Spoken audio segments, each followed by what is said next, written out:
one thing you should check before every ride is your tyre pressure.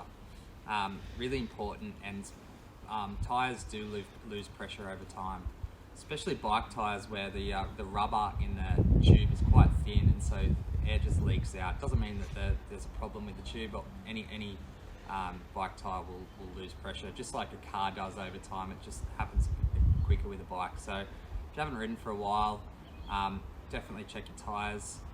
If your tyre pressure is low, you run the risk of getting flat. You can get what's called a pinch flat, where your tube rolls over the rim and it pinches the tube. It's also can be quite dangerous because you just don't get the handle. Your bike handles poorly. So really important you have the right tyre pressure. Now we use one of these things called a track pump. You can get these from anywhere from about $30 to $100, depending on the quality. These are really good because they pump up the tyre really quick. The little handheld pumps are very slow, and so they're all right to just sort of have on your bike if you get a flat on the road. But it's worth having one of these in your garage. If we have a look at the valves here, there's two valve types for bikes. There's Presta and Schrader. Now those two terms can be a bit confusing because they're a bit meaningless. What I like to call them is car valves and the other type. Now these are Schrader or the car valves. The good thing about this is if you're out and you do need some air, you can just stop at the service station and fill up using the pumps there.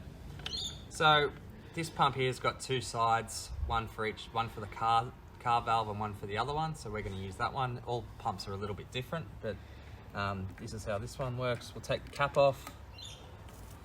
The cap does a good job of stopping dirt and stuff getting in the rim, and then we just lock that on. Now the back tire is needs to be pumped up from 40 to 65 psi. If you forget, there's some little writing here. It's a little bit hard to read, but it tells you the recommended psi. Now what we run our bikes at is 60 psi for the rear tire. We find that's a good level. So you just pump it up until you get to 60. We're already there with this one, so I don't have to go any further. And you're done. Put the cap back on, and then we'll go to the front tires. Now the front tires run at a slightly different PSI. They're 35 to 45.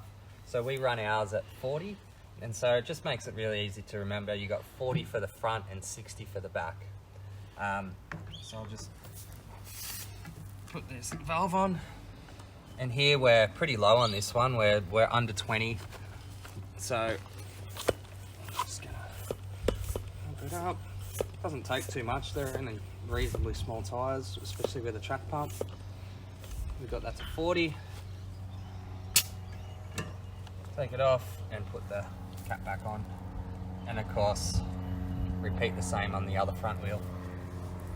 And that's it, pretty easy. Just make sure you keep the right pressure in your tyres for comfortable and safe riding.